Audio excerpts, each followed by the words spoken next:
Welcome to the 1% Club.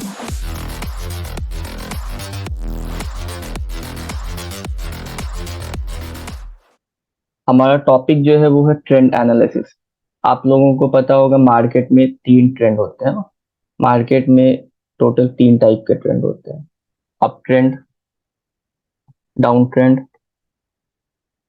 और एक होती है साइडवेज मार्केट। साइडवेज मार्केट, ये 3 जो ट्रेंड होते हैं, ये अप ट्रेंड हो गया जिसमें मार्केट हायर हाइज और हायर लोज बनाएगी, हायर हाइज और हायर लोज बनाते हुए जाती है।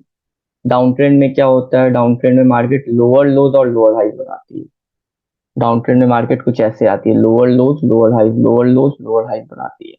और साइडवेज मार्केट क्या होता है, साइडवेज मार्केट जो होता है वो एक रेंज बाउंड मार्केट होती है। तो हम लोगों को हर जगह ये बताया जाता है कि साइडवेज मार्केट में एक ट्रेडर को ट्रेड नहीं करना है। जब भी मार्केट साइडवेज होगी, एक जोन में फंस जाएगी, तो एक ट्रेडर को उससे दूर रहना है। साइडवेज का सबसे ज्यादा इंपॉर्टेंस है, उसके पीछे का रीजन क्या है वो आज हम समझेंगे। और ट्रेंड एनालिसिस से लेके मूविंग एवरेज से लेके फिबोनाची, कुछ भी हम लोग सीखें, हम लोगों को वो चीज जब तक प्रैक्टिस नहीं होगी, उन चीजों पे जब तक प्रैक्टिस अच्छे से नहीं करेंगे वो समझ में नहीं आएगी। तो ट्रेंड एनालिसिस पे आप लोगों को अच्छे से प्रैक्टिस भी करनी है। तो हम लोगों ने देख लिया 3 ट्रेंड होते हैं। ये हो गया नॉर्मल, एक हो गया अप ट्रेंड जिसमें मार्केट हायर हाइज और हायर लोज बनाते हुए जाएगी। दूसरा हो गया down trend, lower lows lower highs बनाते हुए आएगी मार्केट। एक होगा रेंज बाउंड मार्केट जिसमें साइडवेज मार्केट रहेगी। ये हो गया clear.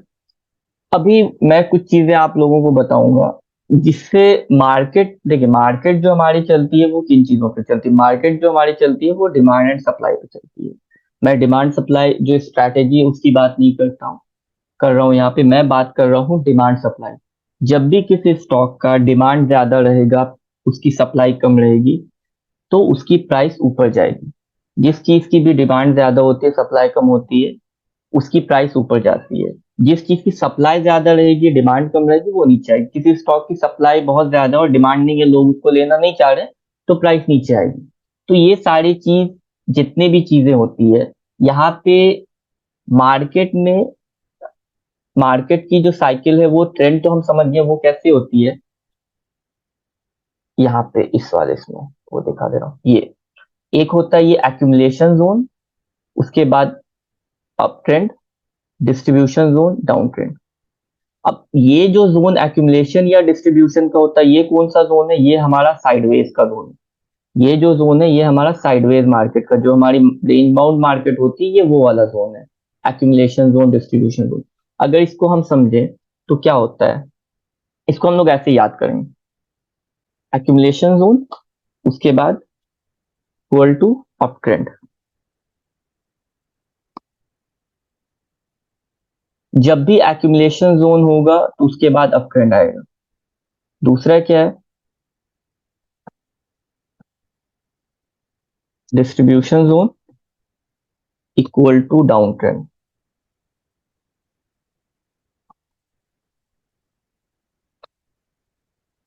Distribution zone equal to down trend. तो इसको कैसे समझेंगे, एक्यूमुलेशन जोन कौन सा होता है, मार्केट जो हमारी चलती है वो कुछ ऐसे ही चलती है। ये जो ट्रेंड है, ट्रेंडिंग मार्केट, ट्रेंडिंग मार्केट से पहले एक आपको हमेशा साइडवेज मार्केट रहेगी। पहले इसको हम चार्ट पे भी देख लेते हैं।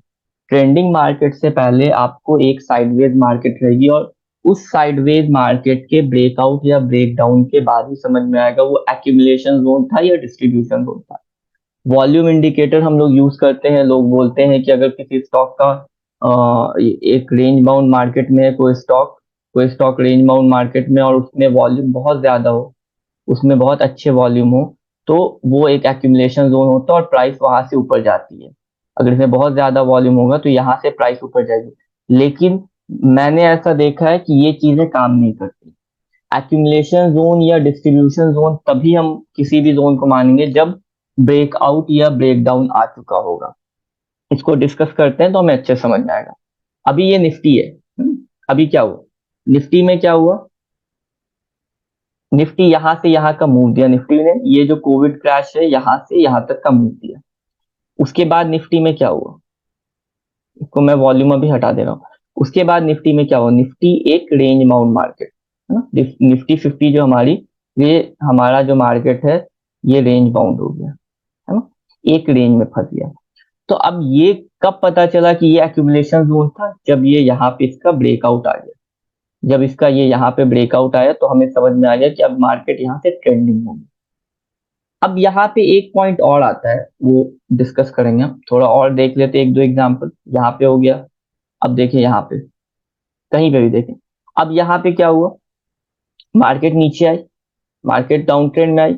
डाउन ट्रेंड में आने के बाद यहाँ पे हम लोगों के लिए डबल बॉटम है। ये चीजें सेम है, बस लोगों के जो अप्रोच है वो अलग है। अब यहाँ पे हम लोग जो पैटर्न ट्रेडर होते हैं वो डबल बॉटम पे पकड़ेंगे। जो जोन्स को पकड़ते हैं वो बोलेंगे कि यहाँ पे जैसे ही ब्रेकआउट आ गया ये क्या हो गया, एक्यूमुलेशन जोन हो गया, है ना। तो यहाँ पे मार्केट साइडवेज हुई कुछ टाइम के लिए, ट्रेंडिंग मार्केट ना, ऐसे ही नहीं होता। Trending market, lower lows lower high, फिर sideways market and then up move. और देखते हैं अब यहाँ पे देखें, फिर अप मूव के बाद क्या हुआ, थोड़ा सा वॉलेटिलिटी आई। उसके बाद अगर देखें तो यहाँ पे क्लियर पिक्चर क्या है कि मार्केट यहाँ से यहाँ फिर से रेंज बाउंड हो गई। Trending market, sideways market, up move and then again sideways market, up move and then यहाँ पे देखें, इसको अगर थोड़ा सा मैं ये कर दूं तो यहाँ पे देखिए ये क्या, ये हमारे लिए डबल टॉप है, बट जो लोग पैटर्न ट्रेडर हैं उनके लिए डबल टॉप है। लेकिन जो लोग ट्रेड करते हैं उन लोगों के लिए ये क्या है, जो जोन्स पकड़ते हैं, ये sideways market then trending market, है ना, ट्रेंडिंग मार्केट। उसके बाद फिर यहाँ पे थोड़ा कंसोलिडेशन, अप ट्रेंड, फिर थोड़ा नीचे आया, फिर कंसोलिडेशन, फिर अप ट्रेंड। उसके बाद यहाँ पे देखें, यहाँ पे जो अप ट्रेंड में आने के बाद मार्केट यहाँ पे जो अप ट्रेंड है उसके बाद जो बड़ी गिरावट आने वाली थी, तो यहाँ से मार्केट एक रेंज में फंस गई, रेंज में फंस गई। और इसका क्या हुआ, ब्रेकडाउन आया, ब्रेकडाउन आया, कोविड क्रैश, पैनिक सेलिंग, लोगों ने सेल कर दिया। थोड़ा बहुत यहाँ पे मार्केट इस जोन में रही, उसके बाद इस जोन का ब्रेकआउट आया, इस जोन का ब्रेकआउट आया एंड देन अप मूव। तो हमारी जो मार्केट है वो ऐसे ही चलती है।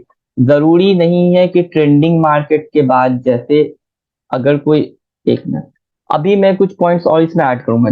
ऐसा जरूरी नहीं है कि एक्यूमुलेशन जोन के बाद अप ट्रेंड आने के बाद जैसे कोई एक एक्यूमुलेशन जोन, जैसे इसको हम कंसिडर करते हैं एक्यूमुलेशन जोन, ओके फाइन, इसको हम कंसिडर करते हैं एक्यूमुलेशन जोन, ठीक है। और यहां से एक अप मूव आया, यहां से एक अप मूव आया, ये हमारा एक्यूमुलेशन जोन था, यहां से एक अप मूव आया। तो ऐसा जरूरी नहीं है कि यहाँ पे डिस्ट्रीब्यूशन जोन होके तुरंत डाउन मूव आ जाए, नहीं, यहाँ पे फिर से रीएक्यूमुलेशन होके प्राइस और ऊपर भी जा सकती है।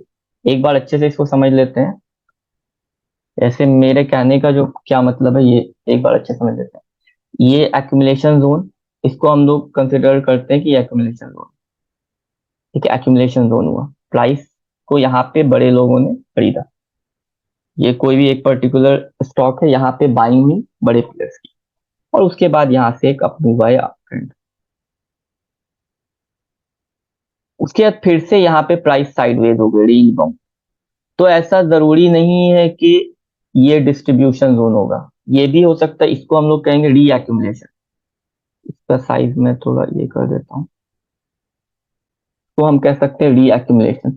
ये हमें कब समझ में आएगा कि ये रीएक्यूमुलेशन था या डिस्ट्रीब्यूशन जोन था, जब इस जोन का ब्रेकआउट या ब्रेकडाउन आ जाए। जैसे यहाँ पे हम लोग इसको ये समझ सकते हैं कि ये क्या है, यहाँ पे एक एक्यूमुलेशन जोन है ना, एक्यूमुलेशन जोन। उसके बाद क्या थी, ट्रेंडिंग मार्केट, है ना, ये ट्रेंडिंग मार्केट, ये क्या हो गया, ट्रेंडिंग मार्केट, अप ट्रेंड। उसके बाद क्या हुआ, रीएक्यूमुलेशन, रीएक्यूमुलेशन कब हम इसको बोलेंगे, जब इसका ब्रेकआउट आ जाए, उसके बाद क्या होगा, फिर से अप ट्रेंड। तो ये चीजें हमें समझनी है, ट्रेंड के साथ ही हमें चलना है,